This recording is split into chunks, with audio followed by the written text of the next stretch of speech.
objections noted. Okay, objections are noted, and this is the one I'm actually going to read. May I have it back, please? Thank you. Let's get the jury, please, and let's go.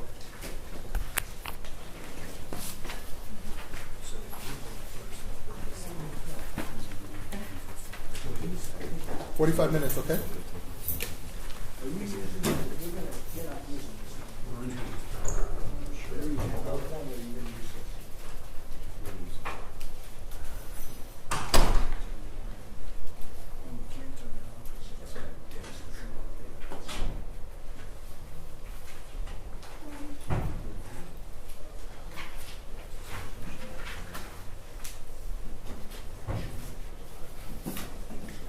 Steady, y'all gonna split time, or y'all need reminders? What do y'all want? Judge, you're gonna split time. I'll take a reminder if I get to 15 minutes. Okay.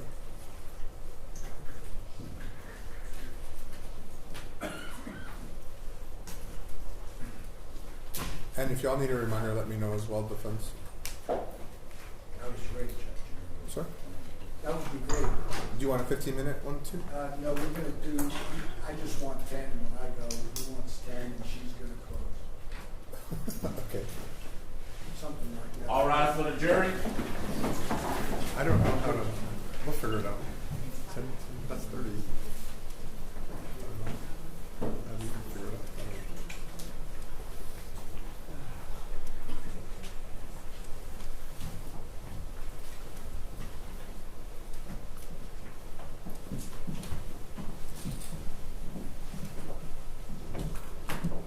Y'all may be seated.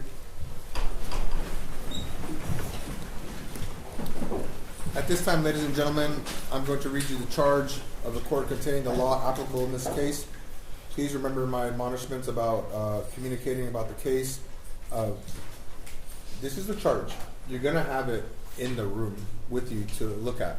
So I know sometimes juries, when I'm reading it to them, they're like trying to like understand it really quickly, but you will have possession of this charge, okay? I just want you to hear it from me, the charge in itself. In cause number 1926763, State of Texas versus Attorney Earls, in the District Court in Harris County, Texas, the 182nd Judicial District Court. Jury charge. Members of the jury. The defendant, Tony Earls, is accused of committing the offense of manslaughter. The defendant has pleaded not guilty, and you have heard all the evidence. The parties will soon present final arguments.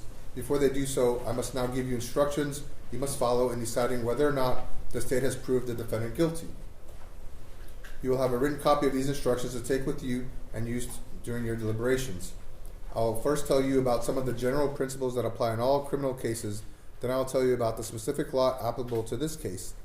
Finally, I will instruct you on the rules that must control your deliberations. The indictment.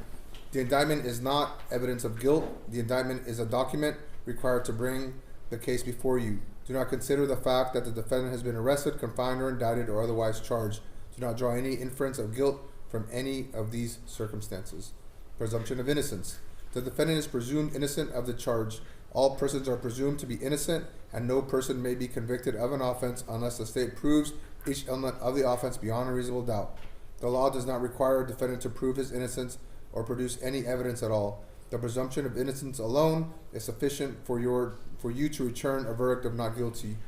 You may find the defendant guilty only after careful and impartial consideration of all of the evidence, and only if the state has proved the defendant's guilt beyond reasonable doubt. Burden of proof. The state has the burden of proof in every element of the offense beyond a reasonable doubt.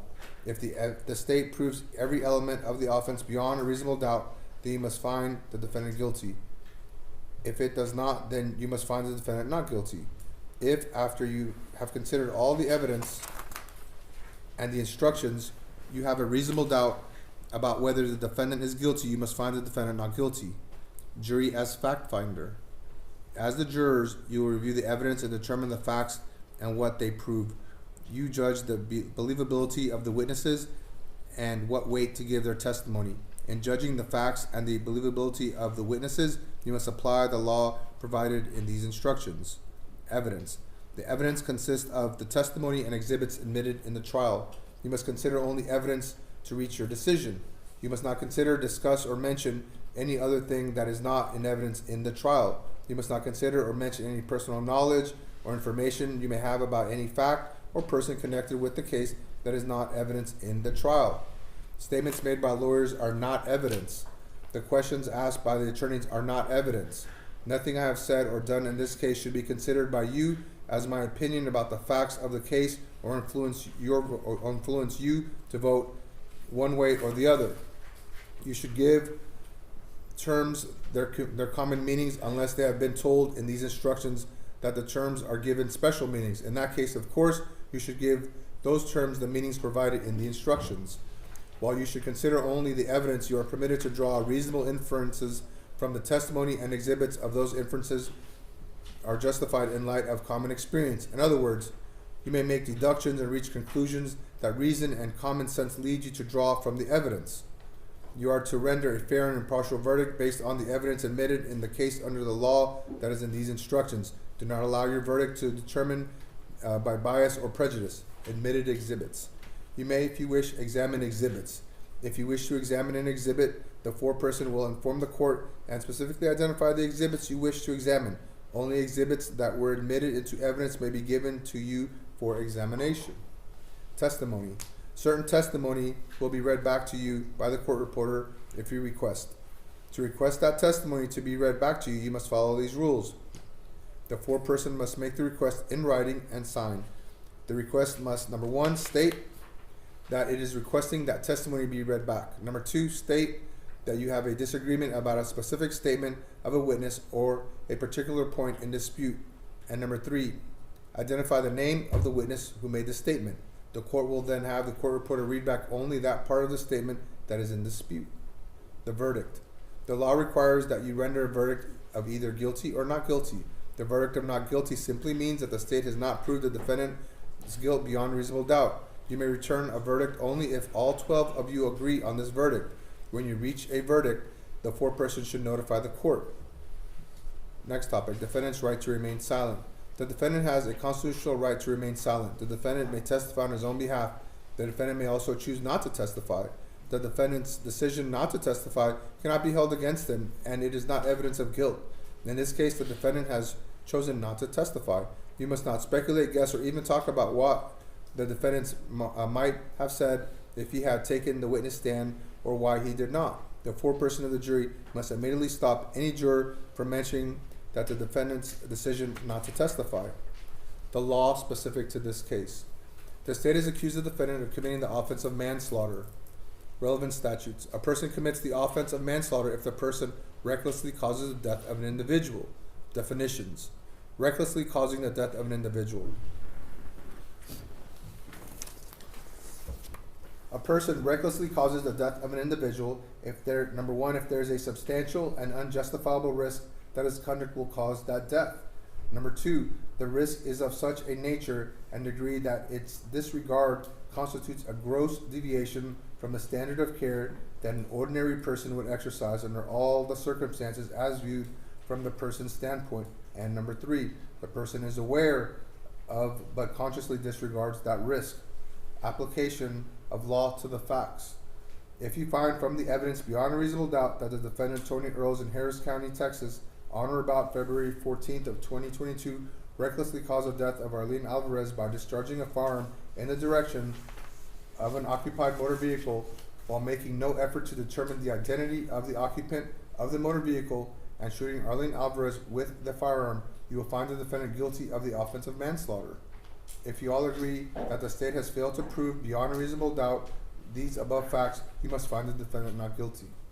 If you all agree that the state has proved beyond a reasonable doubt all of the elements of the offense as set forth above, you must next consider whether the defendant is not guilty because his use of force was justified by the defense of self-defense, defense of third person, and defense of property. Reckless injury of innocent third person. Before considering whether the defendant is not guilty because his use of force was justified by self-defense, defense of a third person, or defense of property, you must first consider whether those particular justifications are available to the defendant. Even though a person is justified in threatening or using force or deadly force against another, if in doing so he recklessly injures or kills an innocent third person, the justifications of self-defense, defense of a third person, and defense of property are unavailable in a prosecution for the reckless killing of an innocent third person. Therefore, in this case, if you find beyond a reasonable doubt that the defendant recklessly injured or killed an innocent third person, the justifications of the self-defense and defense of property are not available to the defendant. If you have found beyond a reasonable doubt that the defendant recklessly injured or killed an innocent third person, you should proceed to that portion of the instructions titled Rules That Control Your Deliberations and render a verdict based on the facts and the law that I have given you. Self-defense. A person's use of deadly force against another that constitutes the crime of manslaughter is justified by self-defense. Number one, when the person reasonably believed that the degree of force used was immediately necessary to protect the person against the other's use or attempted use of unlawful deadly force, or number two, when the person reasonably believed that the degree of force used was immediately necessary to prevent the other person's imminent commission of robbery or aggravated robbery. Self-defense does not cover conduct in response to verbal provocation alone.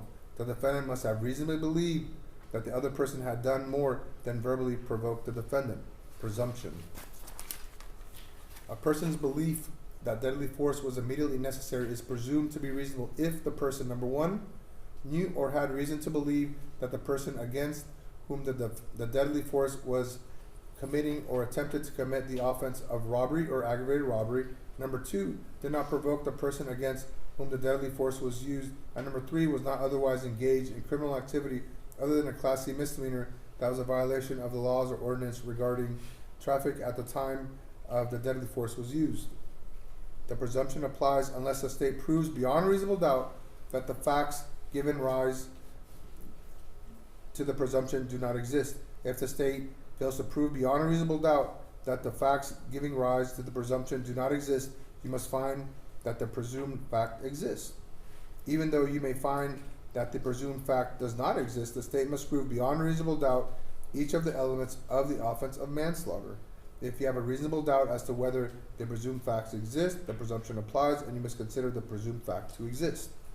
A person who has a right to be present at the location where the deadly force was used, who has not provoked the person against whom the deadly force was used, and who is not engaged in criminal activity at the time that the deadly force was used, is not required to retreat before using deadly force. In determining whether such a person reasonably believed that the use of deadly force was necessary, you may not consider whether the person failed to retreat. Burden of proof. The defendant is not required to prove self-defense. Rather, the state must prove beyond a reasonable doubt that the self-defense does not apply to the defendant's conduct. Definitions. Reasonable belief. Reasonable belief means a belief that an ordinary and prudent person would have held in the same circumstances as the defendant. Deadly force. Deadly force means force that is intended or known by the person using it to cause a death or serious bodily injury, or force that in the matter of its use or intended use is capable of causing death or serious bodily injury. Robbery. Robbery is intentionally or knowingly threatening or placing another person in fear of imminent bodily injury or death while in the course of committing theft and with the intent to obtain or maintain control of the property. Aggravated robbery. Aggravated robbery is committing robbery and using or exhibiting a deadly weapon in the course of committing theft. In the course of committing theft, that means conduct that occurs in an attempt to commit during the commission or immediate flight after the attempt or commission of theft. Theft is the unlawful appropriation of property with the intent to deprive the owner of the property and without the owner's effective consent. Application of the facts.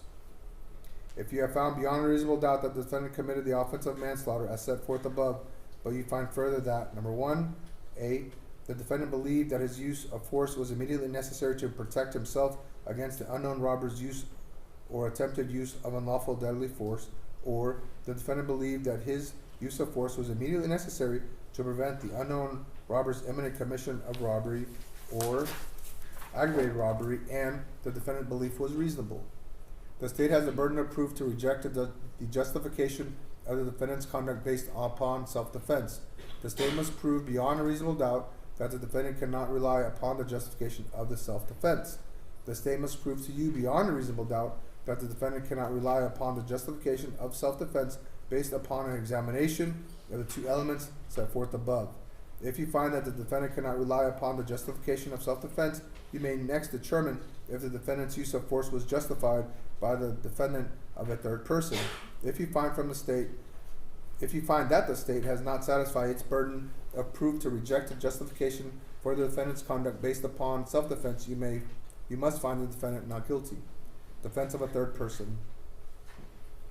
A person's use of deadly force against another that constitutes the crime of manslaughter is justified by the defense of another person if, number one, the person reasonably believed another was using or attempted to use unlawfully deadly force against a third individual. Number two, under the circumstances as the person reasonably believed them to be, the third individual would be entitled to defend herself against this unlawful deadly force. And number three, the person reasonably believed that his intervention was immediately necessary to protect the third individual from the unlawful deadly force. Whether a person is permitted to use force or deadly force to protect himself against unlawful force is determined by the law of self-defense. Under the law of self-defense, a person is entitled to use deadly force to defend herself if the person reasonably believes, number one, another was using or attempted to use unlawful deadly force against the person, and number two, the person's conduct was immediately necessary to protect himself against the unlawful deadly force. Burden of proof. The defendant is not required to prove that the defense of a third person applies to this case. Rather, the state must prove beyond a reasonable doubt that the defense of a third person does not apply to the defendant's conduct. Definition. Reasonable belief. Reasonable belief means a belief that an ordinary and prudent person would have held in the same circumstances as the defendant.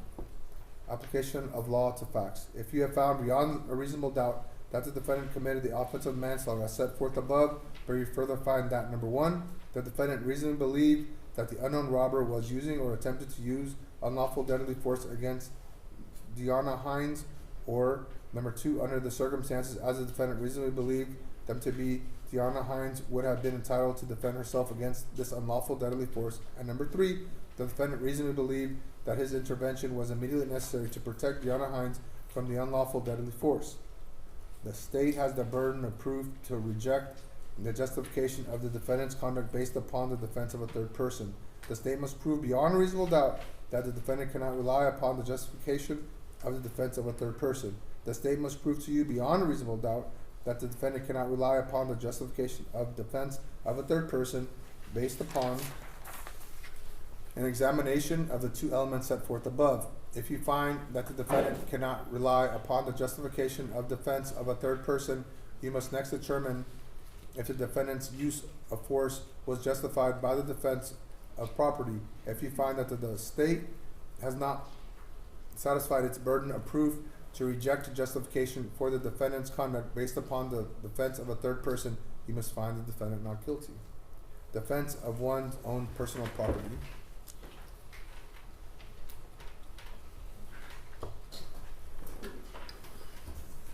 A person's use of deadly force against another that constitutes the crime of manslaughter justified by the defense of property if the person reasonably believed, number one, the person was lawful possessor of tangible, movable property. Number two, another the person was unlawfully interfering with that property. Number three, the deadly force used was immediately necessary to prevent either A, the other's imminent commission of robbery or aggravated robbery, or B, the other who was fleeing immediately after committing robbery or aggravated robbery from escaping with the property, and number four, either A, the property could not have been protected or recovered by any other means, or B, the use of force other than deadly force to protect or recover the property would have exposed the person or another to a substantial risk of death or serious bodily injury. Burden of proof. The defendant is not required to prove that the defense of property applies to this case. Rather, the state must prove beyond reasonable doubt that the defense of property does not apply to the defendant's conduct. Definitions. Reasonable belief. Reasonable belief means a belief that an ordinary and prudent person would have held in the same circumstances as the defendant. Deadly force. Deadly force means that it is intended or known by the person using it to cause the death of serious bodily injury, or force that in the matter of its use or intended use is capable of causing death or serious bodily injury. Robbery. Robbery is intentionally or knowingly threatening or placing another person in fear of imminent bodily injury or death while in the course of committing theft, and with the intent to obtain or maintain control of the property. Aggravated robbery. Aggravated robbery is committing robbery and using or exhibiting a deadly weapon. In the course of committing theft. In the course of committing theft means conduct that occurs in an attempt to commit during the commission or immediate flight after the attempt or commission of theft. Theft. Theft is the unlawful appropriation of property with the intent to deprive the owner of the property and without the owner's effective consent. Application of laws to the fact. If you have found beyond a reasonable doubt that the defendant committed the offense of manslaughter as set forth above, but you further find that, number one, the defendant was in lawful possession of the tangible movable property. Number two, the unknown robber was unlawfully interfering with that property. Number three, the defendant reasonably believed that his use of deadly force was immediately necessary to prevent either A, the unknown robber's imminent commission of robbery or aggravated robbery, or B, the unknown robber who was fleeing immediately after committing robbery or aggravated robbery from escaping with the property. And number four, the defendant reasonably believed either A, the property could not have been protected or recovered by any other means, or B, the use of force other than deadly force to protect or recover property would have exposed the defendant or another to a substantial risk of death or serious bodily injury. The state has the burden of proof to reject the justification of the defendant's conduct based upon the defense of property. The state must prove beyond a reasonable doubt that the defendant cannot rely upon this justification of the defense of property. The state must prove to you beyond a reasonable doubt that the defendant cannot rely upon the justification of the defense of property based upon an examination of the four elements set forth above. If you find that the defendant cannot rely upon the justification of the defense of property, you must find the defendant guilty of the offense of manslaughter. If you find that the state has not satisfied its burden of proof to reject a justification for the defendant's conduct based upon the defense of property, you must find the defendant not guilty. Rules that control your deliberations. You must follow these rules while you're deliberating and until you reach a verdict. After closing arguments by the attorneys, you will go into the jury room. Your first task will be to pick a foreperson. The foreperson should conduct the deliberations in an orderly way. Each juror has one vote, including the foreperson. The foreperson must supervise the voting, vote with other jurors on the verdict, and sign the verdict sheet. While deliberating and until excused by the trial court, all jurors must follow these rules.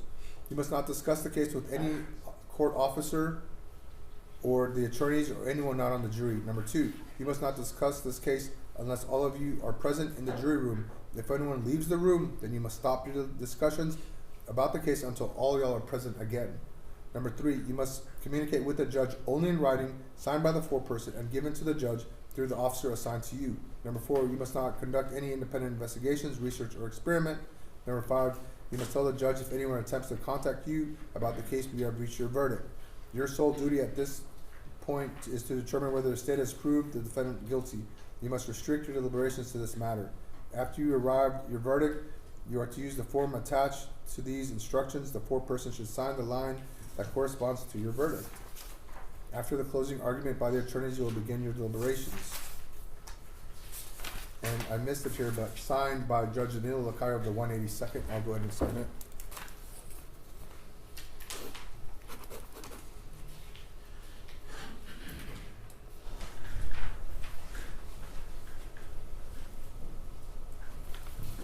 Next sheet. There's the verdict form.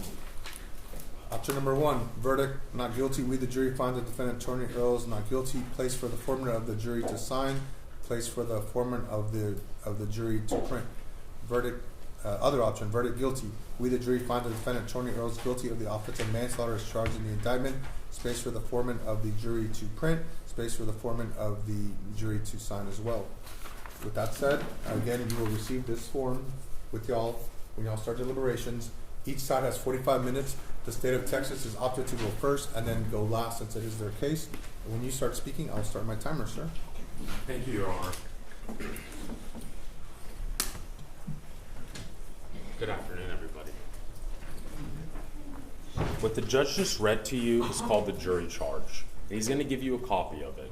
But essentially, it's the law in this case that's going to apply to your deliberations. And then each portion or section of the law that's explained in here has what we call an application paragraph. It explains how you apply the facts and the evidence that you've heard during this trial, whether it's testimony or video, and how it applies to this case. So it's just guiding you in your deliberations. And we're going to talk about the charge here in a moment. I mean, it's 21 pages long. You guys sat here for a bit while we were reading it. We'll talk about it here in a moment, but first I want to talk to you about a couple of things.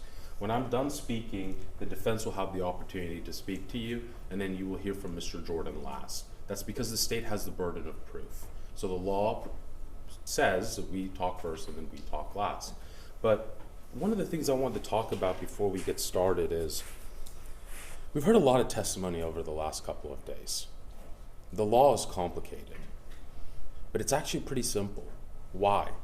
Because look at your fellow jurors around you. Each one of you has a different profession. Each one of you lives in a different part of town. Each one of you has a different background. But every one of you is a member of our community. Every one of you is a member of Harris County. And together, the 12 of you, the 14 of you even, represent our community. The one thing that we're asking is don't leave your common sense at the door. Don't leave all the things that you know in your gut and your instinct tell you at the door. Apply the facts to the law, but don't leave your common sense at the door.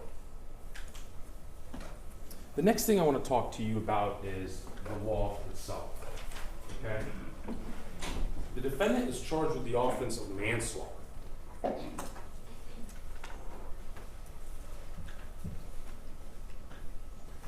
A person commits the offense of manslaughter if the person recklessly causes the death of an individual.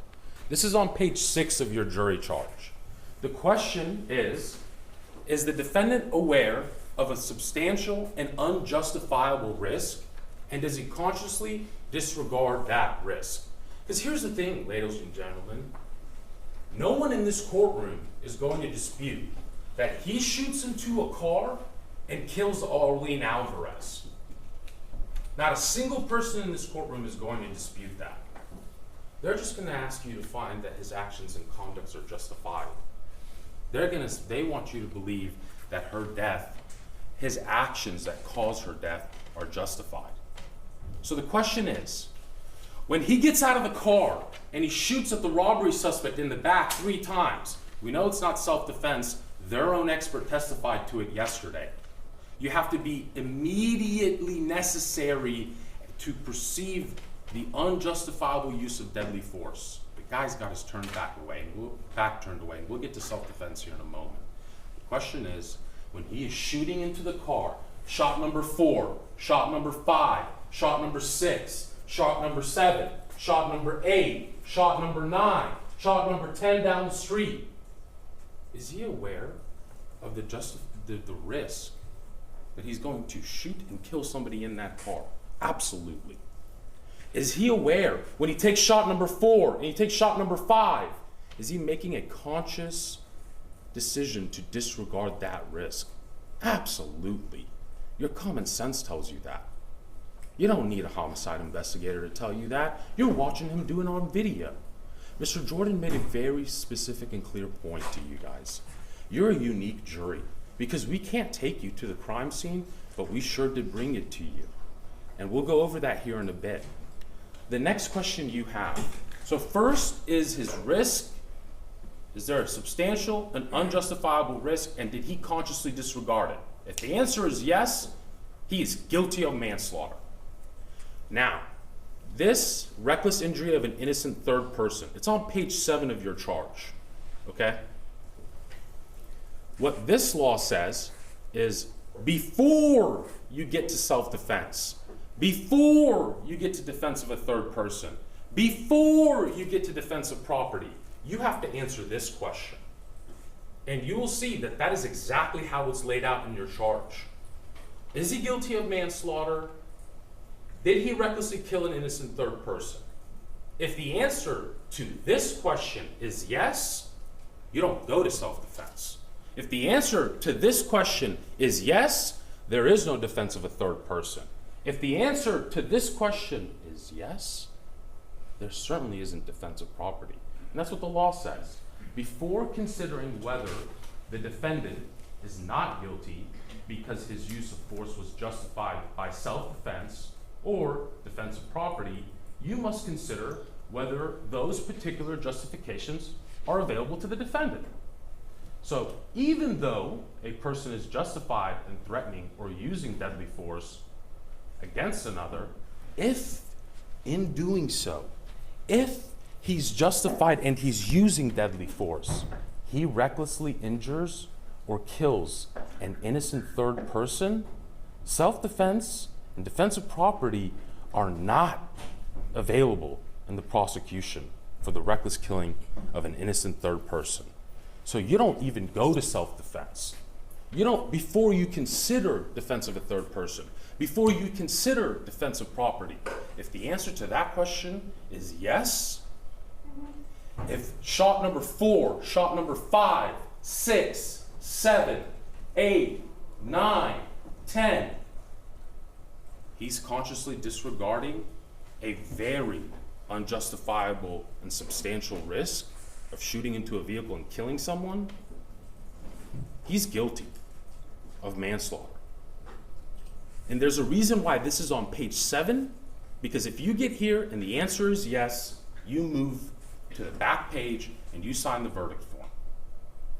That's why self-defense is on page 8.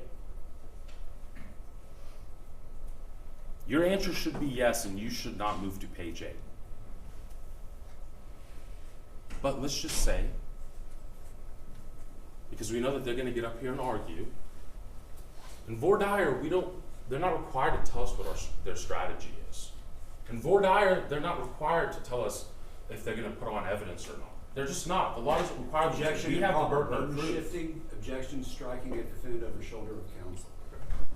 Then we were ruled, and remember what I said, I probably have this memorized, the statements by the attorneys, including opening statements, closing statements, are not evidence. Evidence comes from the witnesses and also from the testimony that you have heard. You may continue, sir. And my rule is always that you can't go past the... Sorry, Judge. It's okay. Just a friendly reminder. We have the burden of proof. We have the burden of proving to you beyond a reasonable doubt that he is reckless when he shoots into a car that he can't see into.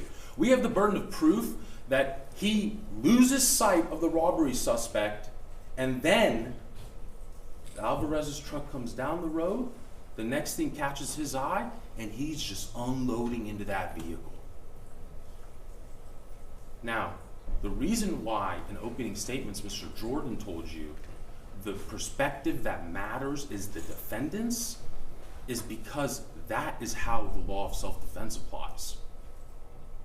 The perspective that matters isn't the China Star video across the street where you can see the assailant running by the Alvarez's car, because he wouldn't have seen that. Their own expert told you that.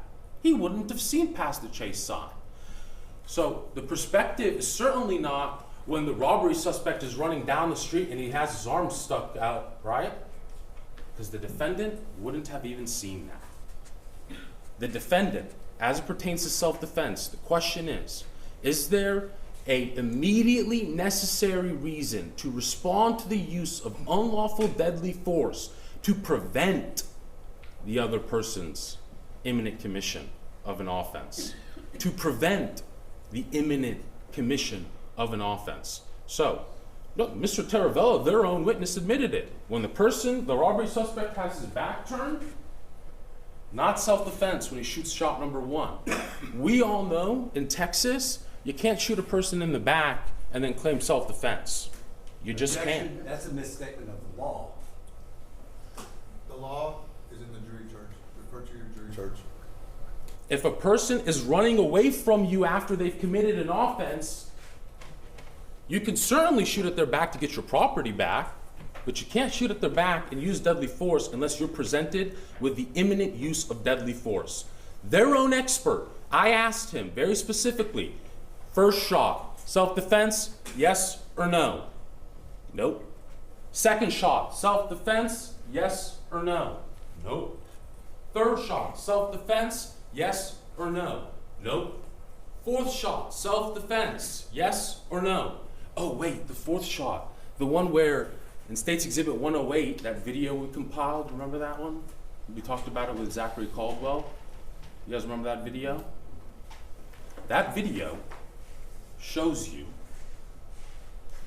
the sound frequency of shot number 4 is the same exact sound signature as shot number 1, as shot number 2, as shot number 3, as shot number 5, as shot number 6, shot number 7, and shot number 8, and shot number 9. Their own expert said shot number 4 sounds exactly like every other gunshot that man fired that night. You don't need a homicide detective to tell you what it sounds like. We know what they're going to get up here and argue. They're going to say, CSU could have collected more shell casings. Mr. Jordan told you that in opening statement. He told you what we're going to present to you. He told you they didn't find 10 rounds, but beyond a reasonable doubt, you will know he shot 10 times. Their own expert admitted it. He told you they found the casings next to the grate and a couple next to the ATM, and that's exactly what the evidence showed. He told you that the trajectory at which the gunshot is fired is perpendicular to the vehicle, and that's exactly what the experts testified to. They called Andrew Taravella, a crime scene reconstructionist who sat on this stand right here and didn't testify to anything that Shelley Rossi testified to, our reconstructionist, but instead went to a field he's never been certified as an expert in, never testified as an expert in, and wanted to comment on surveillance video that was compiled by an actual licensed digital forensic analyst. Notice how I kept asking him, you keep saying that those tapping sound is gunshots, but you keep using the words, I believe they're gunshots. Are they gunshots or not? And his response was, well, I can't say that they're gunshots. Regardless of the fact, the defendants already started shooting at the back of the robbery suspect. Regardless of the fact, when he sees a vehicle coming down the roadway and the windows are up and the vehicle is tinted and he cannot see a firearm at that moment, we know he's not in fear of deadly force being used against him. He's the one that's running into the middle of the grassy area and shooting at a car that he can't see into. We're not asking you to leave your common sense at the door. You guys are reasonable. What would a reasonable person do? You guys are reasonable. Don't leave your common sense at the door. What would a reasonable person do? And it's not self-defense from the perspective of the defendant. No. The law specifically says a reasonable belief means a belief that an ordinary and prudent person would have held in the same circumstances as the defendant. This is why this is important. In opening statements, they told you the robbery suspect and Tony Earls exchanged gunfire. That's what they told you. They told you that when Tony Earls gets out of the vehicle to pick up his keys, he gets shot at. Not true. The video evidence tells you that. It's just not true. He gets out of the car and he lets off 3 rounds in the direction of a man that's fleeing with his back turned to him. And you can tell that from a surveillance video. Same way you can tell he shoots 10 times. You don't need 10 cartridge casings to tell you that. We watched it on the video. State's Exhibit number 108. Go back in the back, watch that 3 times, start your deliberations. You won't spend too much time past page 7. But here's the thing. Self-defense is from an ordinary, prudent, reasonable person in the circumstances of the defendant. Not the defendant, but an ordinary, reasonable person. So then the question becomes, okay, well, is he trying to get his property back? Because I asked Mr. Taravella that. Well, shot number 1, the law in Texas does allow you to shoot somebody in the back as they're fleeing away to get your property back. Shot number 2, he's justified in regards to defense of property, not self-defense. Shot number 3, defense of property. Definitely not self-defense. Definitely not past page number 6, if you believe that there was a substantial unjustifiable risk and he had a conscious disregard for that risk and he killed an innocent third party, you don't even get to the self-defense questions. But let's talk about shot number 4, shot number 5, 6, 7, 8, 9. He's trying to defend his property by shooting into a vehicle that you can't see into. Don't leave your common sense at the door. Shot number 10, he points his firearm, and their own expert actually said it. He points his firearm as the vehicle is moving. He's already dropped his phone and his keys and picked them both back up. He's now in a moving vehicle. He opens the door to the vehicle. He sticks a gun out, and he shoots into the middle of an intersection, dropping his phone and his keys that he just picked up. And I asked Mr. Taravella, he shot into the middle of an intersection. And their own expert said, actually, I don't know where he shot. What do you mean you don't know where he shot? You said you went to the crime scene. Is there an intersection after that frame or not? He said, yeah. I was like, the reason you don't know where he shot is because he could have been shooting at Armando Alvarez as he's standing outside of the car. He could have been shooting at the vehicle when it has its brake lights stopped, flashing in his direction. And then he peels off after shooting and he goes in the opposite direction. They want you to believe that it was reasonable and he was trying to get his property back.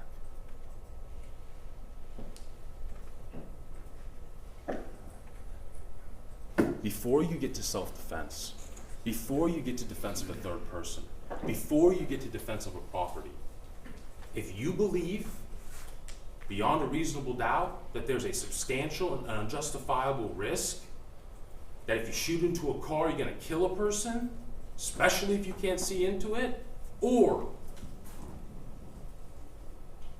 he has the conscious, objective disregard for that risk when he turns that gun on gunshot number 4, and Armando and Wendy Alvarez are looking at this man shooting into their vehicle on the way to go get pizza with their 9-year-old daughter in the back seat, he's guilty of manslaughter. And if he kills an innocent third party, if you believe he killed Arlene Alvarez because he was reckless about the way he's even handling the firearm that night, shooting with one hand, jumping around, you don't go to self-defense. You don't entertain defense of a third property. And you certainly don't entertain defense of a third person. Don't leave your common sense at the door. The 12 of you are reasonable. The 12 of you are members of Harris County. And at the end of closing arguments, you're going to start your deliberations.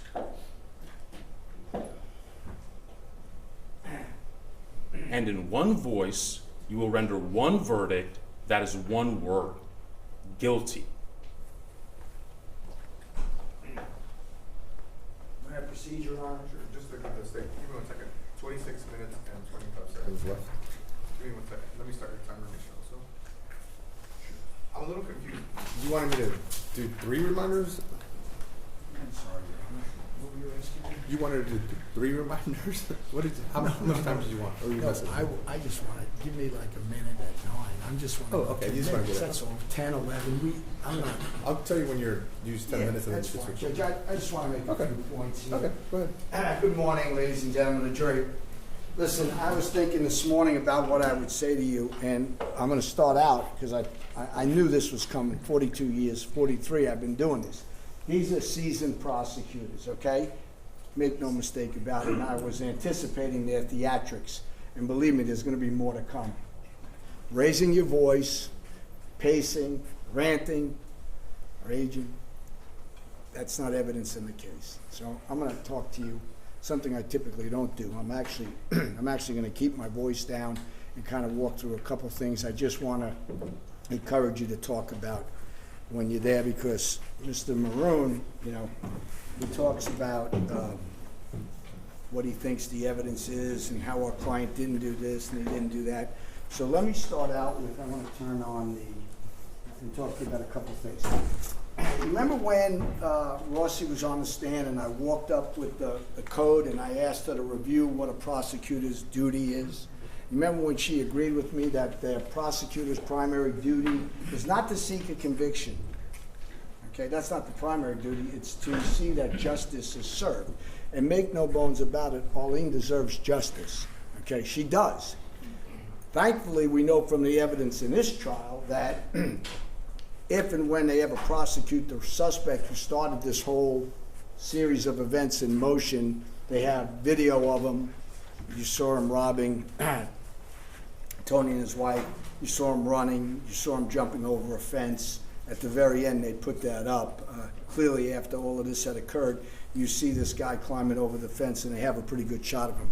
I can't tell you how they'll prosecute that person and what arguments they'll make to his jury, but I can talk to you about the evidence in this case. And here's the thing. We talked about how you don't secret evidence. Okay, you put it all out there. You let the juries decide. And here's what I hope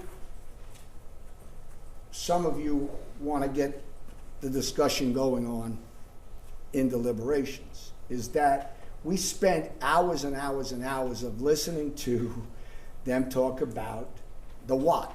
Well, we all knew the what. We told you the what up front. Tony shot into the truck, okay? But we had to listen to angles. We had to listen to all the scientific evidence. But if you notice, what they brought you was people who either work for their office, okay, or someone who works for the Montgomery County's District Attorney's Office, okay? But we didn't hear from some critical people, and let's talk about that. I want to put the overhead up. Well, the first thing I want to talk to you about is, well, it was here, but it's that little USB that has State's Exhibit number 108 in it. Now, no, it's obvious through this trial that this is the techie. This man and Zach Caldwell, they are the techies. I don't profess to be a techie. I can't make digital exhibits. I'm the guy, probably the only person here who's still writing on a yellow legal pad. Okay? But if you recall, okay, Zachary Caldwell gets on the stand and they're going to play, I'm sure we're going to see it, it might be part of the theatrics, put it in slow motion and show the call-outs, the call-outs, the call-outs. Boom, boom. It didn't happen. It happened real fast. Now, I don't know if it's deliberate. Maybe it's an oversight. I don't know. Okay, I can't tell you which one because I'm not in their heads. And maybe they can just say Zachary Caldwell decided to leave out the 5 shots, and let's talk about that because Andrew was pretty straight up. Okay, for 35 years on the police force, he's heard gunshots. Okay, so he said he kept asking him, "Are they gunshots?" And he goes, "Well, in my opinion, I believe they were gunshots." Okay, and so as I walked back, I even pointed out that Rossi, their expert, I mean, the woman is an expert in almost everything, but she was still in the courtroom hearing that. And I said, basically asked them, get him repeated because they would have the ability to rebut with her. They could put her back on the stand. Here's what they didn't do, though, okay? Whoever did it, whether Caldwell or whoever instructed, whenever they talked about, they intentionally left it off the call-outs. And I'm calling them out on it because we showed you A, B, C, and D, if I can publish this, shows that the call-outs would have registered. And if you wanted to do an accurate compilation, then A, B, C, and D would have been on it, okay? Now, if you notice, we closed. They didn't call Rossi back. They didn't address the call-outs that they eliminated from that State's 108 exhibit. They could have called her back and she could have said, in all my years, in all my experience, in all my education, I think we heard about everything she did since kindergarten. But we stipulated she's an expert and she didn't dispute the fact that those were gunshots. They didn't address it straight up, okay? Nor did they address it after the fact, okay? And so that is, it's kind of a misleading exhibit, okay? I'm gonna use that word. It misleads the jury. You know, you get to consider, and we've said it all along, you got to consider the why, okay? the why. And he made reference to, we don't need to bring a detective here. Well, let me show you a couple things too that I think you should talk about, and hopefully someone will bring it up. And listen, a lot of the theatrics and a lot of the walking around and the yelling and moving up close to the jury, you know, everybody here, they're good lawyers. I like to think I'm a good lawyer, okay? I'm gonna try to keep my voice down, but, you know, they make emotional arguments to incite emotion. And if you get back there and you keep talking about the emotion, look, it's a tragedy, man. I can't even comprehend what it must be like for the family, all right? The foreman, whoever you are, or she is, whoever becomes the foreman, it's gonna be your job to say, look, we can't use prejudice or bias or emotion. Let's look at the facts, and let's look at all the facts, the totality of the circumstances, okay, when we're deciding. So, quickly, because I don't want to use all of the time, but State's Exhibit number 23. Look, I think they even agree it was the worst, one of the worst investigations you'll ever see as far as collecting the evidence. I mean, he couldn't even identify these two guys in the suits that are talking there. We know from the facts in this case that the one guy on the left, if you can compare, look at his head, we know that he's the same person who interviewed Tony Earls, okay, in this exhibit right here. Here's Tony being spoken to by the detective. And Andrew said, 35 years I've been doing this, and it's not, routinely we call a detective. So there's two things that they kept from you. They kept from you the detective's opinions, of whatever they may have been from the case, about what he felt, the guy who was out there that night, okay? And they're gonna tell you, oh, they could have called him. Well, we don't have the burden of proof, they do. So look at it, look at the fact and consider the fact that that's, you know, something they kept from you, okay? And then the fact that our client gave a statement. He's interviewed shortly following this event, and here's what this shows you. I mean, you can basically see his demeanor when he's speaking to the detectives, okay? Now, you know, I think even Andrew or Rossi had said, we can't introduce our client's statement into evidence, okay? We're not allowed. They can, they have it, okay? And what it tells you that it's what he's thinking, because they're obviously talking about it. So here's what they kept from you, okay? And let me say this, you got instructions.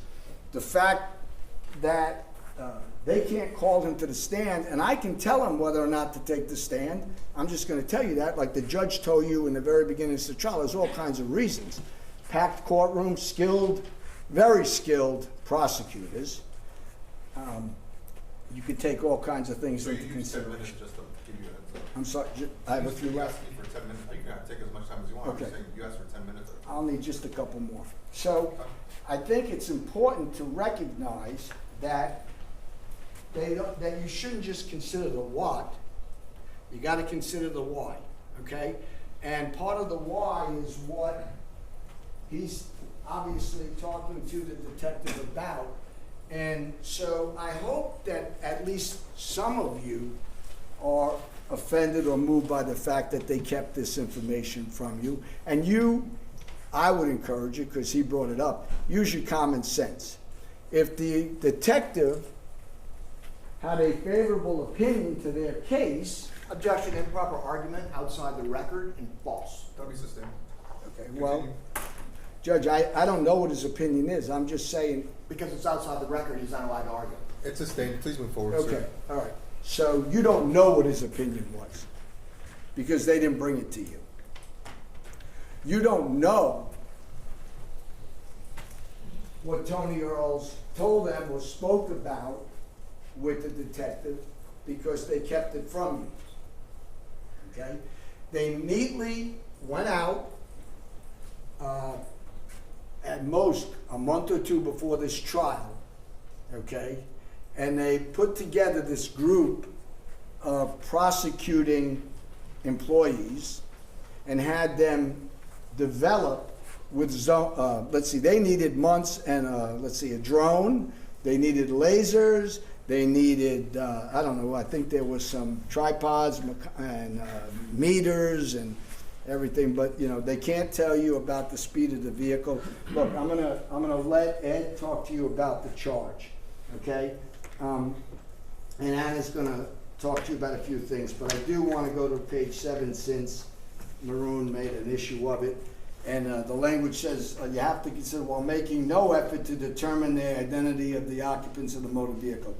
While making no effort to determine the occupants, okay, of the vehicle. Well, you know, so here's what you do. Rather than just using their graphics during closing, of boom, boom, boom, boom, boom, and the stills that they did with Rossi, all I ask is you do this. Talk about the speed of the vehicles.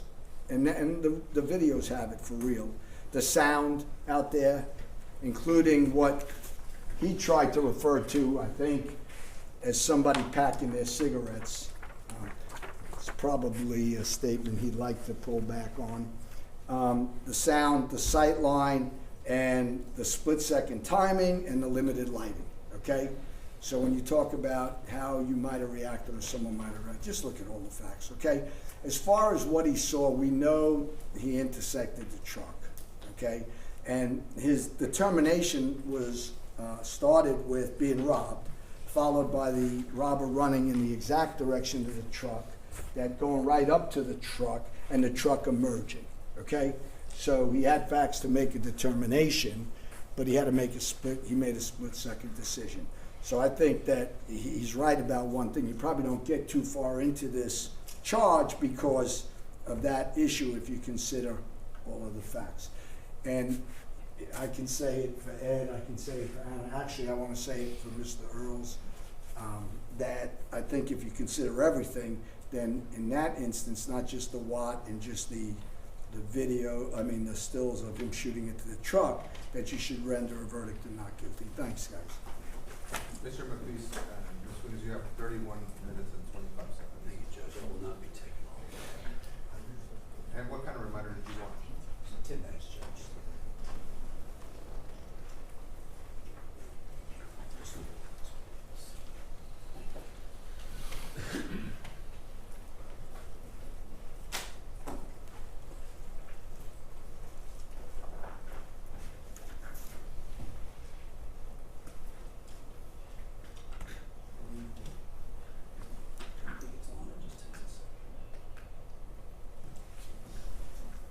Just give me one moment if you don't mind for this thing to get caught up. It takes a minute. I pause your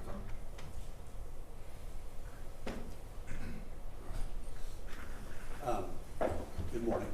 I'd like to start off by saying something that is obvious but needs to be said. And that is what happened to Arlene is horrible. It's tragic. It's every parent's worst nightmare. I don't wish that upon anybody. The Alvarez family did not deserve that. They do not deserve the pain that they're going through. Okay? We are not here to suggest otherwise. We never have been. I don't think you think we are, but that needs to be said. And you're about to be given a superhuman, Herculean task that's very hard to do. And that is to separate this tragedy from your duties as jurors under the law. Okay? You've got to put aside the heartstrings that they're about to get up and pull on heavily. All right? They're very good at it. They're going to get up and pull on that heavily. But I do think that when you look at the instructions that are given to you by this judge, okay, these instructions called a jury charge, 20 plus pages of instructions, your guidebook, okay, it's going to take you to the right result here, the just result. In this case, okay, let's talk about what you're here to decide, what you're here not to decide. You're not here to put a stamp of approval upon anything that happened. That's not it. You're solely here to decide whether or not the state proved, beyond all reasonable doubt, whether Tony was reckless that night from his standpoint. Okay, when we say reckless, we're also, and I'm going to go over this in more detail in a minute, We're not saying the word reckless like we might say if we're having a cup of coffee, okay? It's a very specific legal definition that you're gonna need to apply. Now, I've got a couple of things up here that we first visited about in jury selection. Remember, this is the presumption of innocence, all right? Maroon, Mr. Katani like to talk about order of things in the jury charge. This is the first one, presumption of innocence. Your default setting is not guilty. And to get beyond that, they've got to prove everything to you beyond a reasonable doubt. Now, along with what Mr. also said, they spent a whole lot of time over a week dissecting, to use Mr. Jordan's words, frame by frame by frame of something that we've never really contested, and that is that the gunshot came from Tony Earls, okay? I wish it didn't, but it did. That's the situation that we're in. But what you need to look at, you need to guard against legal sleight of hands that are being done, okay? And it is not insignificant, the decisions that are made by prosecutors who are this experienced, to not include any investigators, any detectives. There were multiple ones out there. We heard about that. None of them came to you. Okay, they brought one first responding police officer to you. They brought a couple of the crime scene people to you. But think about what they did not bring, all right? Doesn't it make you wonder why? That's not by accident, okay? We introduced the crime scene video. They didn't. Why? Not by accident. There's a lot that they're wanting to take, to use the analogy Mr. also made earlier, they're in the replay booth trying to circle, receiver that may have been open and not considering it from Tony's standpoint with everything that he had going on. So let's look at the specific allegations, all right? And this is good. I took some bullet points here, but this is what it is. He's accused of recklessly causing the death of Arlene Alvarez by discharging a firearm in the direction of a motor vehicle. And then this is the weird one, while making no effort to determine the identity of the occupants of the motor vehicle. It's up to you to determine whether that constitutes recklessness, okay? We are here to say that under these circumstances, it does not. We are not saying there's open season on shooting cars, all right? That's not our point. This is a very, very, very unique set of circumstances. So manslaughter is our charge, recklessly causing the death of an individual. This is where I think they failed, all right? This is where they failed. They have to prove beyond all reasonable doubt that Tony was aware of but consciously disregarded these risks. And I'm here to tell you, it's not just the risks of a firearm, okay? It's this specific set of circumstances, okay? How could Tony have known that given everything that went on here? This is a tragedy. It's a tragedy. But him being involved in this tragedy does not make him a criminal. This is where we start off, okay? They never showed you this picture. We had to bring it to you. Why? Because they don't like it. Because it humanizes Tony. He's just trying to make a deposit so he can go to dinner. That's all they're trying to do, and a gun gets put in their face. That's an experience I hope no one else in here has to go through. I can't imagine the horror. It's nighttime, and you're seeing your entire life pass before your eyes, and then it triggers, we heard Dr. Lambert talk about this, it starts to trigger chemical reactions in our body, all right? And it gives us, Mr. Jordan, very skillful cross-examiner, was trying to make it sound like you're either in fight mode, or you're in flight mode, or you're in fear. I'm here to tell you, as the doctor did, these all converge, okay? These all converge. This is a chaotic, terror-filled situation. All of these emotions, all of these things are converging, and Tony is reacting. He's reacting. He's not even, we heard about that, the whole frontal lobe starts to shut down. He is reacting to the situation. So we have, at the very beginning, and I'm going to tell you this is a fluid situation. At the very beginning, and they concede this, okay, when he's shooting, under Texas law, he is allowed to shoot at this guy, okay? He's allowed to. There's not any dispute on that, any more than there's any dispute that Tony's the one that shot at the car, okay? These are things that are not in dispute.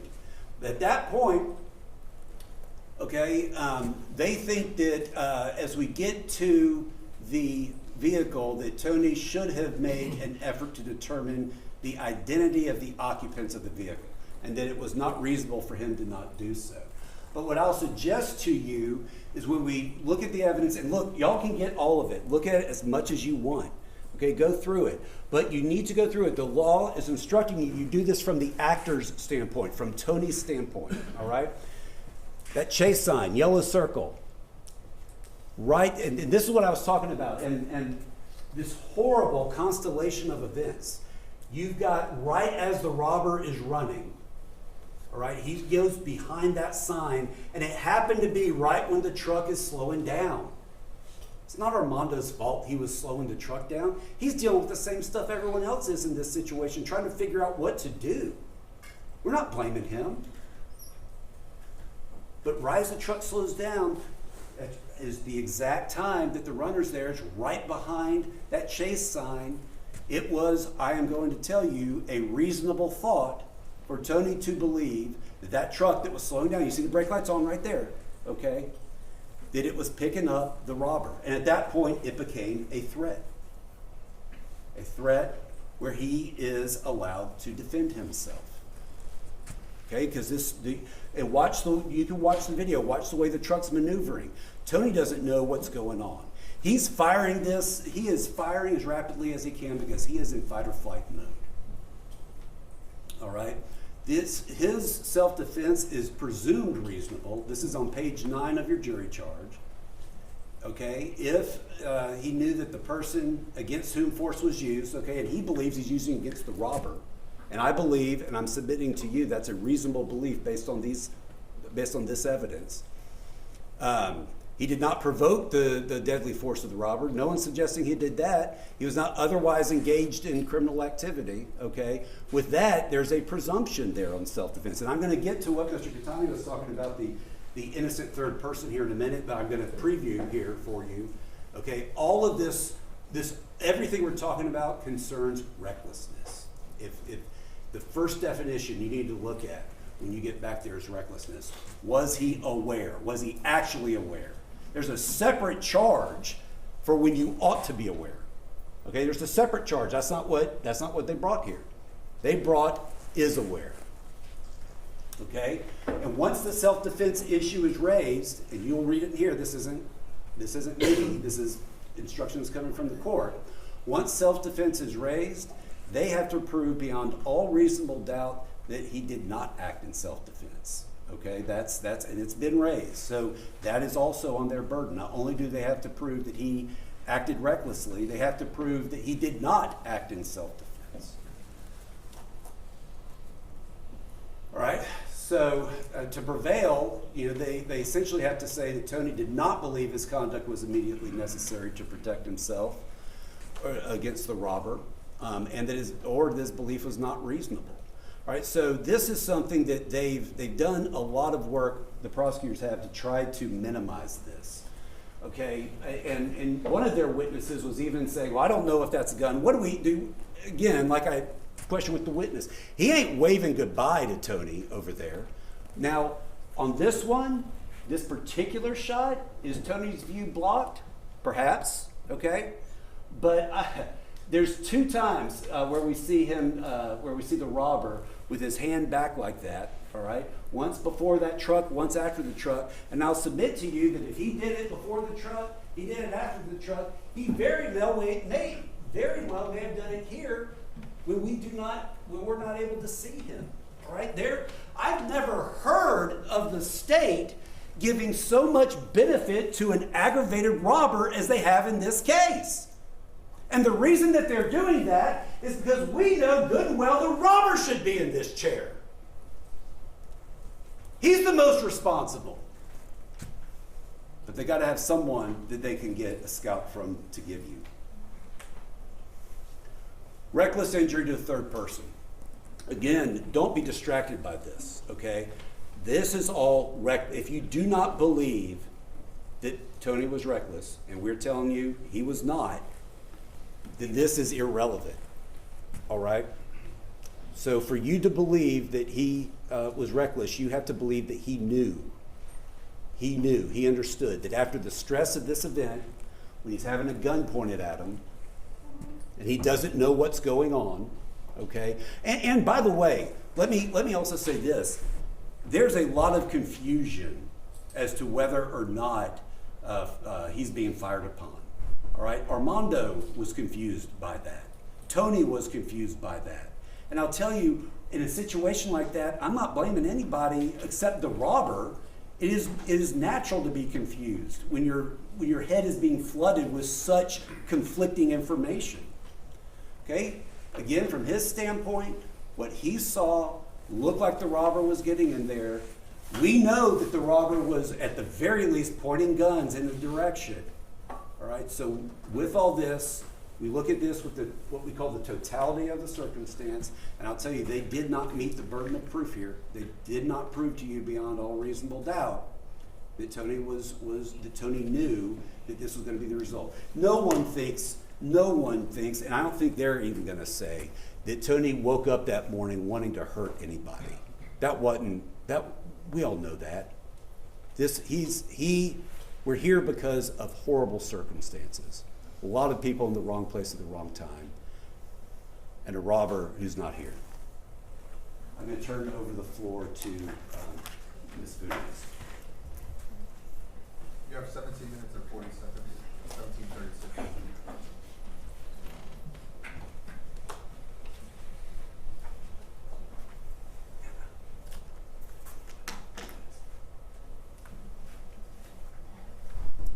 This case starts with heartbreak.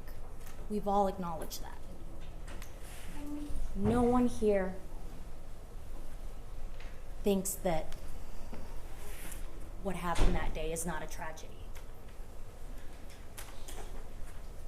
Tony doesn't think that that's not a tragedy. You have to separate emotion from this case. When you get back there, you have to separate emotion. You have to follow the law. Every time that you feel like emotion is taking over, because it's normal, it's natural. There's a dead 9-year-old. We all acknowledge that. We know that. We've acknowledged that every step of the way. Every time you feel that emotion taken over, we ask that you step back and you follow the law. We ask that you remember the facts of this case. All the people that they've brought to you, I believe it was Mr. Caldwell. He said, I think the jury would benefit from pausing and slowing it down in order to better understand it. Well, guess who didn't get to pause and slow down? Tony. Tony didn't get to slow down and pause what was happening. He had seconds to make a life or death decision.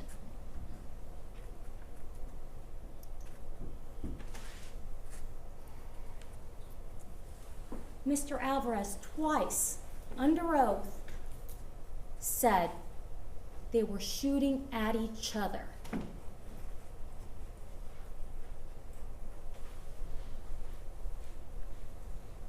He believed they were shooting at each other. That is what he saw. And Dr. Lambert said that is normal. His reaction is just as normal as Tony's reaction.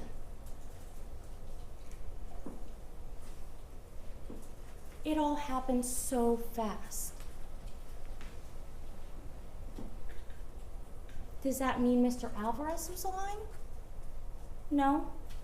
What he believes he saw may have been accurate.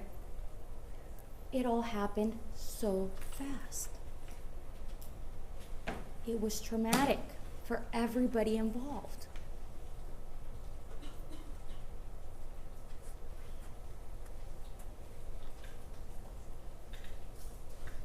There was a gun pointed at Tony and his wife. They want you to forget about that. They don't want you to think about that. Because the robber's not here. Because nobody has found the robber. Because the person who should be sitting right there is the robber.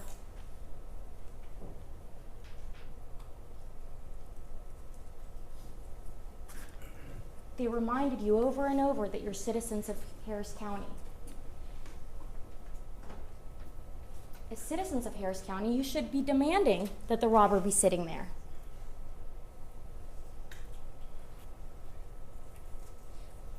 I believe it was CSU told you, well, no, we didn't swab anything. The swabs are too expensive.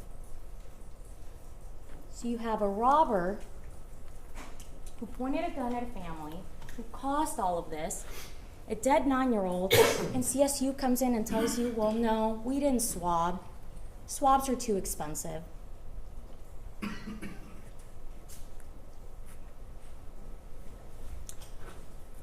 We heard that there was a Detective Farrell. Where is he? Why didn't they bring him in?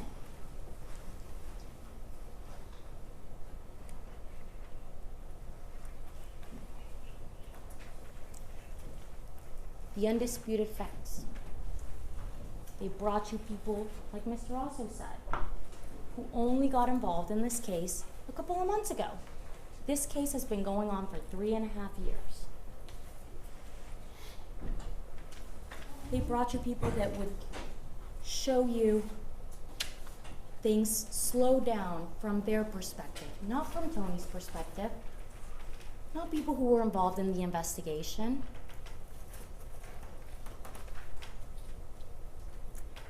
And Mr. Catania was very adamant about that last shot. When Tony gets out of the car and he says, well, he made that last shot as he's pulling out of the car, out of the driveway. Well, did he forget that he also showed us that video where the Alvarez family and Mr. Alvarez testified he's waiting at the street, down the street, for Tony? You see his brake lights in the reflection. He waits 17 seconds, he's waiting down the street. And as Tony's wife is pulling out, they realize they're waiting on them. He then reverses. Outside the record. The jury heard That's what the evidence in video this case. shows. Same in Marshall, I've given you all evidence comes from the stand. You guys get to believe who you want to believe. I mean, you may continue. He reverses by his own testimony. He says he reversed. He then makes a U-turn and decides he's going to chase Tony. How is Tony not supposed to think that the truck is involved in the robbery? He thinks the robber's coming back for me.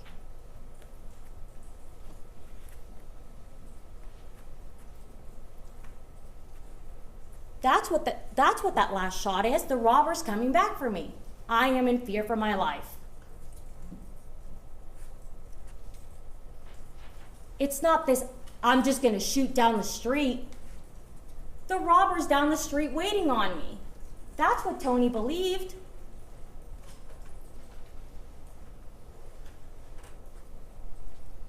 He said, I waited, I reversed, I made a U-turn and started chasing him. Call it whatever you want.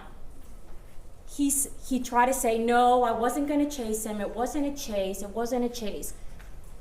He chased him, and you see it in the video.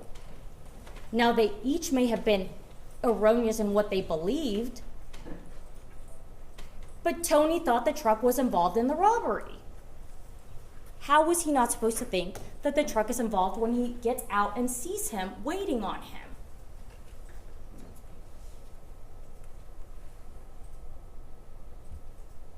What else is he supposed to believe? Now, these 5 shots that Mr. Catani says, it's just somebody packing cigarettes. Packing cigarettes. Well, you know who could have told us whether it was packing cigarettes or 5 shots? The detective. Why didn't they bring him? He would have answered that question. So yeah, we're left to speculate whether it was shots or not.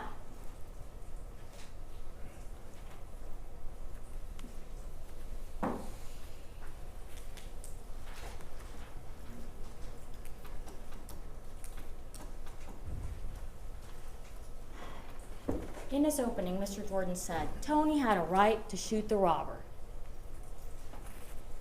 He told you that.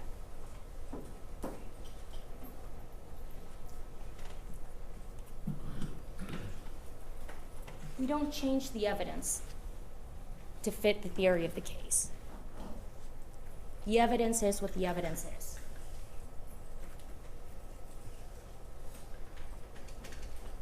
Twice, Mr. Alvarez said they were shooting at each other.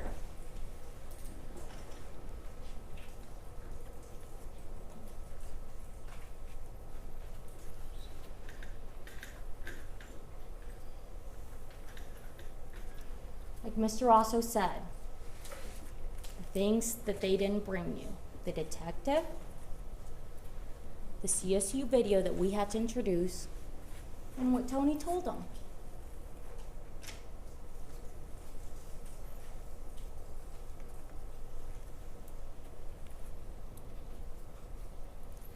When you get back there, you can ask for a readback of what Mr. Alvarez said from the stand.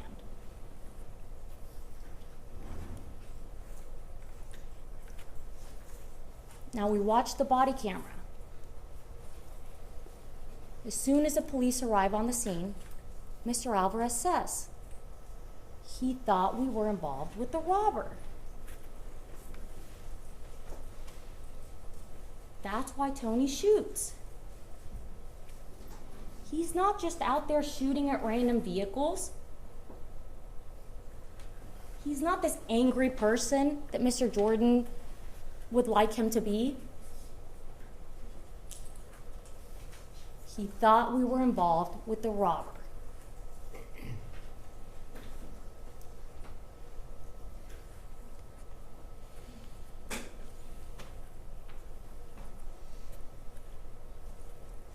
See the brake lights. You see them waiting. Why didn't they bring you the camera from the front of the building that would have shown Mr. Alvarez's truck? All we have is a reflection. All the things they didn't bring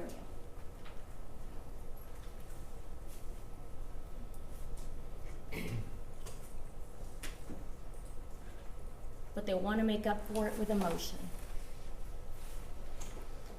Yes, there's a dead 9-year-old. We know that.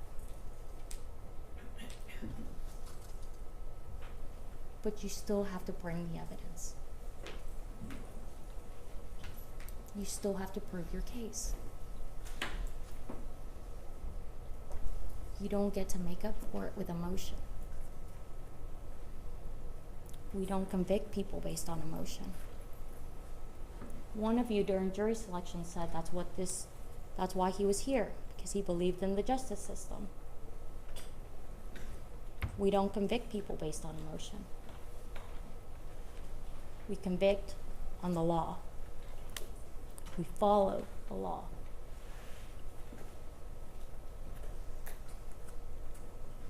Based on the law, you must find Tony Earls not guilty.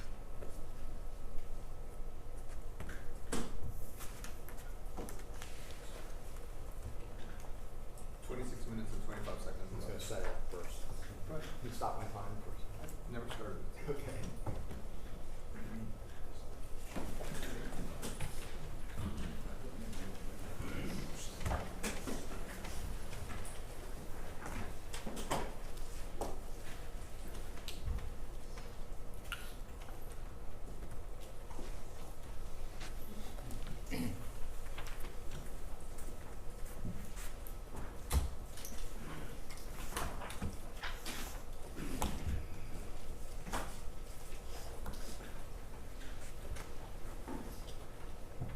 He was waiting down the block for him.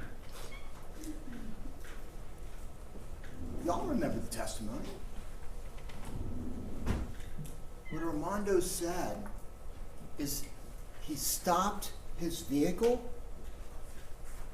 and got out and walked the back of the vehicle and checked on Arlene. That's what he was doing. Isn't it funny how all three lawyers told you don't base this on emotion? And then they all talked about emotion. They all want you to be emotional about this defendant. They all say, you got to feel what he was feeling. You got to understand what he was feeling. Ed is yelling, Anna is soft, and Anthony is accusing me of impropriety. But don't base your verdict on the emotion.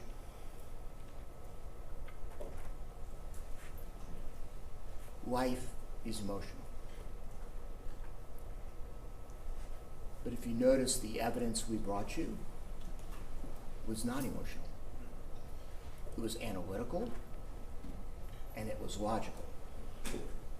We can't escape the reality of what this case is. Emotional for everybody. I want to address a couple of things that they said first. The law allows me to respond when they talked about not bringing the homicide detectives. And Mr. Oso suggested that they must not agree with the case. This is the way, and I'm allowed to say this because it's a response. This is the way this works. If any police officer or any homicide detective involved in this case disagreed with it, I'd be obligated ethically to tell them. And they would have brought him. So that is just not true. The reason why you didn't hear from homicide detectives is because this case wasn't a whodunit. Besides interviewing the defendant's wife, there's nobody else to bring you. They seized surveillance video. And so what we did is we brought you the facts in the case so you could know what happened. There's no better evidence than that. It's funny, they always complain about too many cops. Now they're complaining there's not enough. Y'all can know the evidence. I want to talk about this though. It's like they were saying, oh, well, you know, we're not disputing they shot in the car. Well, these are the shots. First they claimed he shot first. Then they claimed the lack of muzzle flash was because the robber got some kind of special bullets. Y'all remember that, right? Well, now This we know. objection mischaracterizes the evidence. Same instruction, you heard the evidence, you guys can determine what the evidence is based on the testimony and the witnesses on the stand. You may continue, sir. And now they still are going on a video from across the street. They did it again in argument. You see, they're crossing paths, so of course it's reasonable for them to think that he got in the car. Remember, what the law says is you're in the defendant's shoes, not in his mind. The defendant would never have seen them cross paths. We know that. He goes into the dark of night and he starts shooting into the next vehicle. But they keep showing that, so you start thinking that it was reasonable.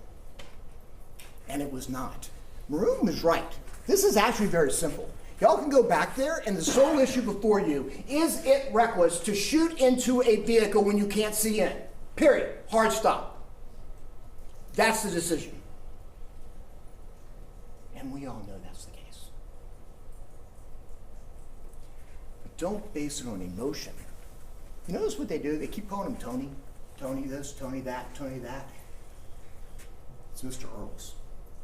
A 9-year-old is called by her first name.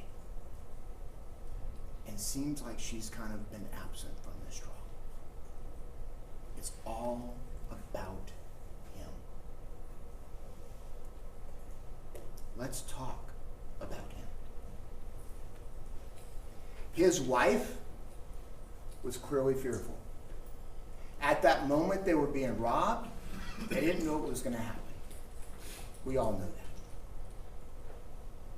But he got out of that vehicle angry. He got out of that vehicle, make no mistake of it, and the law allowed him to do it, is he could have shot that robber and killed him for the property. But make no mistake of it. Y'all can start debating this back in the jury room. That man decided he was willing to kill somebody over a wallet, 20 credit cards, and $20. That's what was in his mind. He was already ready to kill. But then, once he does the shots, he doesn't get back in the vehicle and flee. He then goes to that open space, angry, and he starts shooting at the next vehicle. And that's the sole issue before you. Is shooting into a vehicle that you can't see in a reckless act? And we all know it is.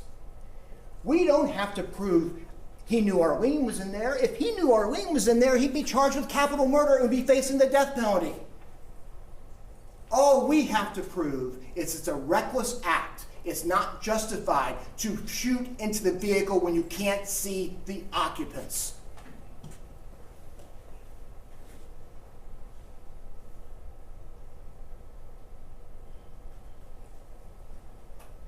You know,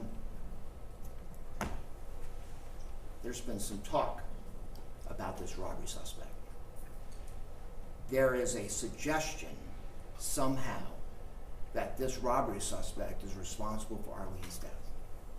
And make no mistake of it, we would have loved to have captured him. But it isn't his actions. It's his actions that caused the death.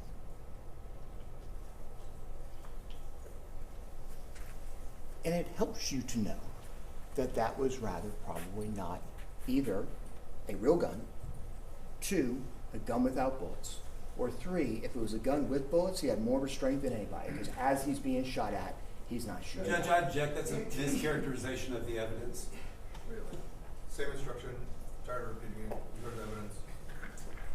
Testimony. But that didn't matter to Tony Earls.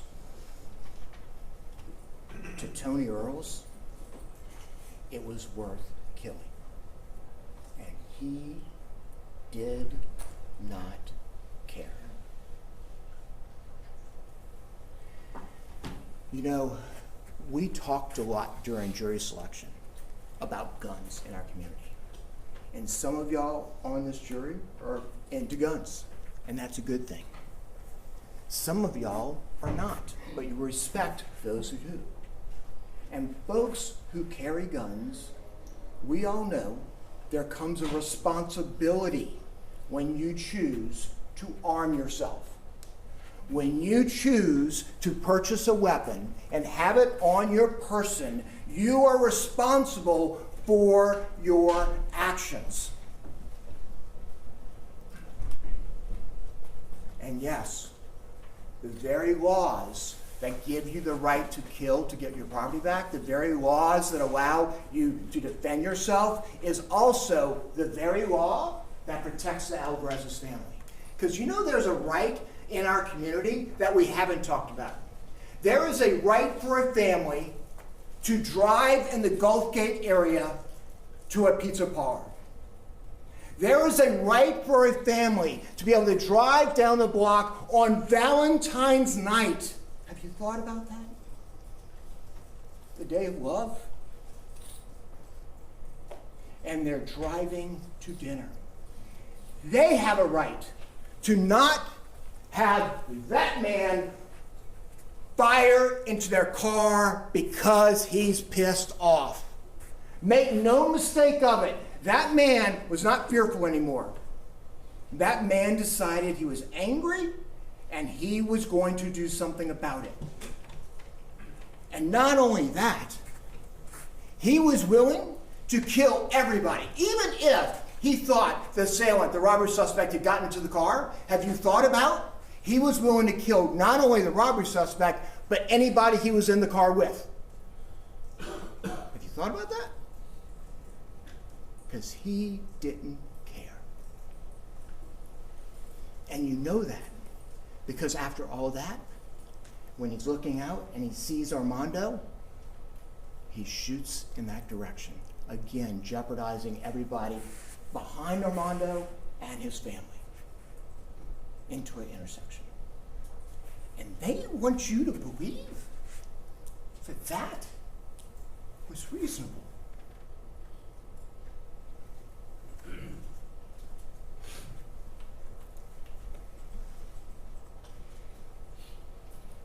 They sold you that again. See, guys, if y'all just see that he's passing the car enough, even though it's not my client's perspective, maybe you'll believe he's reasonable. It's in his shoes and in y'all's mind. That's the difference. You don't get into his mind. His mind is angry and unreasonable. It is your Objection, mind. that's a misstatement of the law. You guys have the jury charge. That's the law in the case. Refer to it. They showed you this again.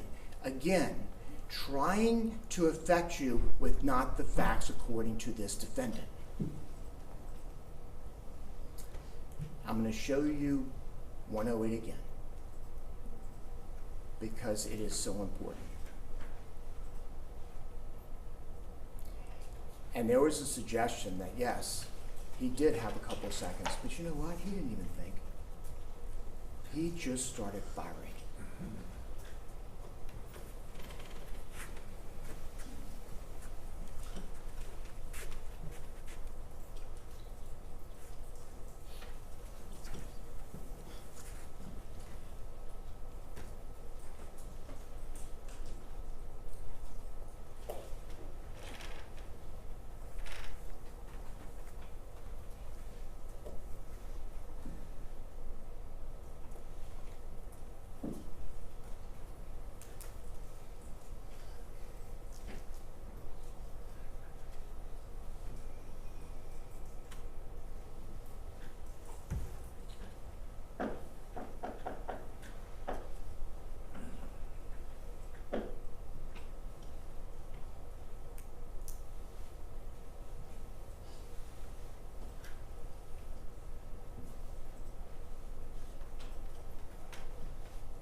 There's nothing more powerful I can say or words I can string together that are more powerful than what you just saw. What you saw was not an accident. True, it's a tragedy. But a little girl is dead because of the actions of this defendant. And Maroon is absolutely right. When you read that charge and you get to page 6, it tells you that in the course of all this, if you recklessly cause the death of an innocent third party, you go to the verdict room. How else can you interpret this evidence? And it's a reasonable person standard. Yes, you put yourself in his shoes, but you get to say what is reasonable. Most of y'all would never have even gotten out of the car.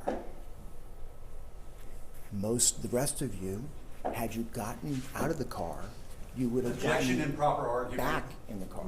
It's a Okay, reasonable you heard person my- standard. One second, you heard Yeah. my instructions with respect to what they say not being evidence that comes from the exhibits and the witnesses. You may continue. Judge, for that particular one, may we have a rule?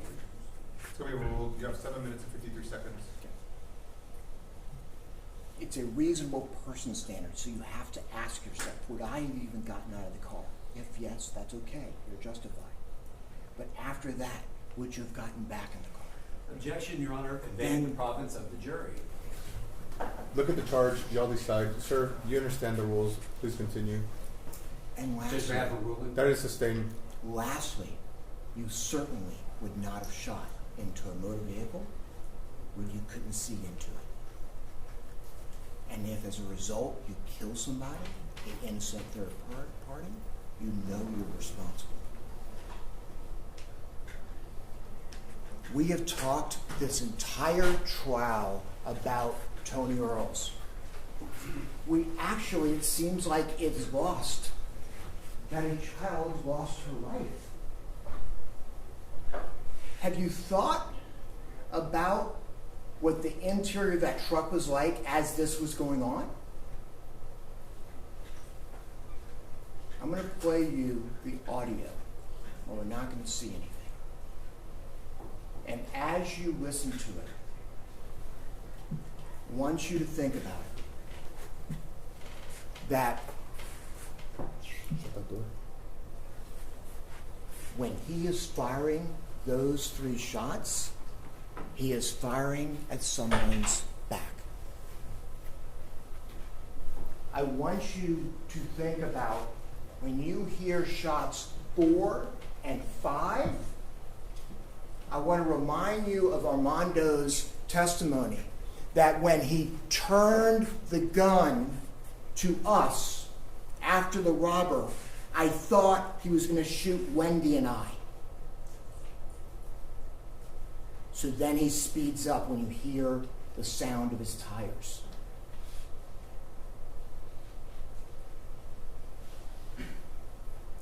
Then you're going to hear 6, 7, 8, and 9. And when you hear the 7th one, you know that's the one that hits Arlene.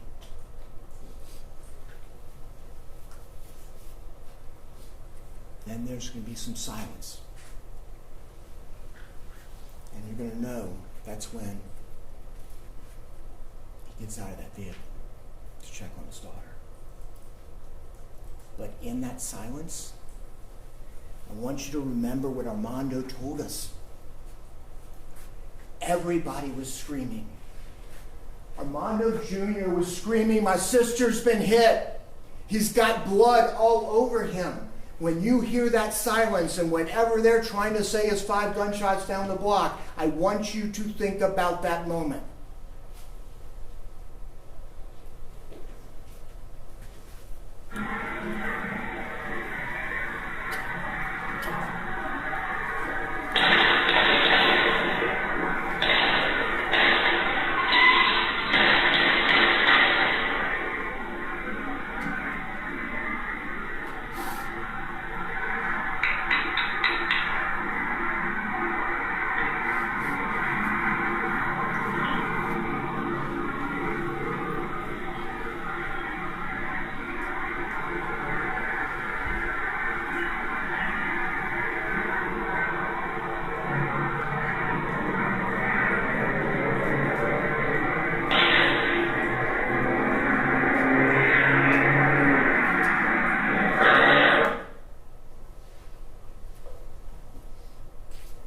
and you are armed with the law.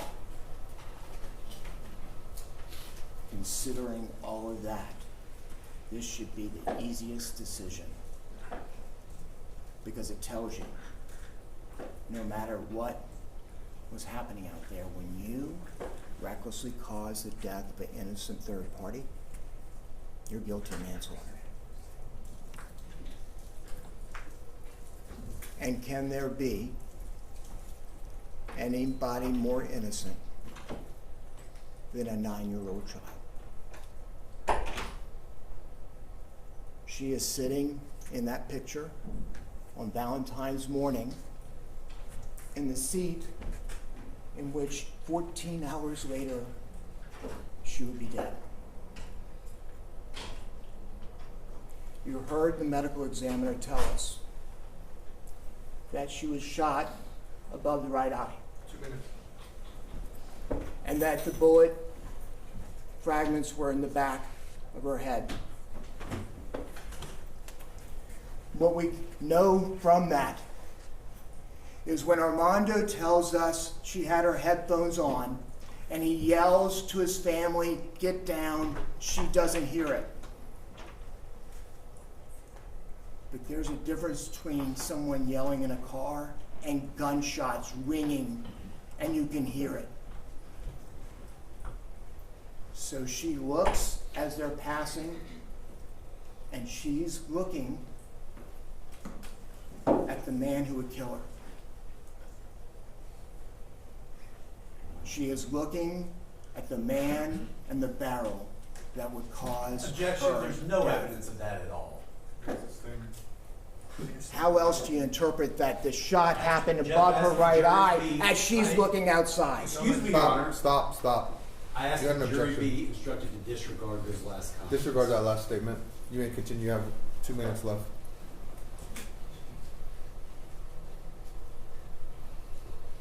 You remember.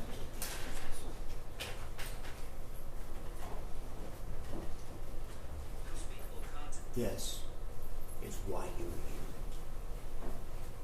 To put an end to this. And to finally hold this defendant accountable for his actions. And Moon and I now give it to you. Go back in that room and bring justice.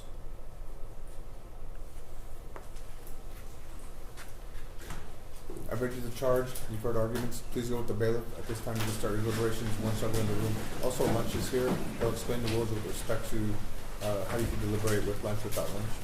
All rise for the jury.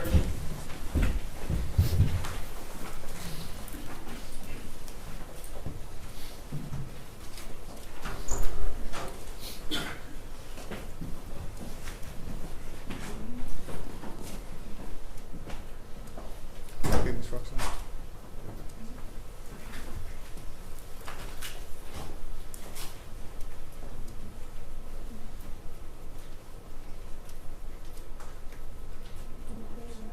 We'll stand in recess until deliberations are concluded. You may take a seat.